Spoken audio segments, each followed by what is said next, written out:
Welcome to Let Me Fix This. Enjoy the video. In this video, I will show how to get hot sauce stain out of white shoes. Begin by removing excess sauce with a blunt edge and blotting gently. Next, mix a mild detergent with water and apply with a soft brush. Use short, controlled strokes and avoid soaking the shoe. Rinse the area with a damp cloth and air dry away from direct heat for best results. Prepare 3 cleaning options so you can choose what suits your shoe material. Dish soap and water work well for most surfaces and are safe for quick treatment. Baking soda paste adds mild abrasion to lift deeper stains without harsh chemicals. For white canvas, hydrogen peroxide can break down pigment, but always test unseen areas first and rinse thoroughly after treatment to avoid residue.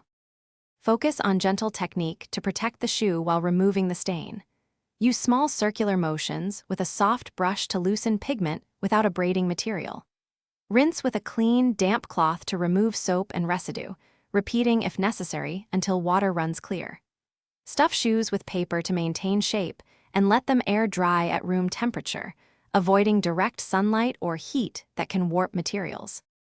Thanks for watching. If you found this helpful, don't forget to like and subscribe.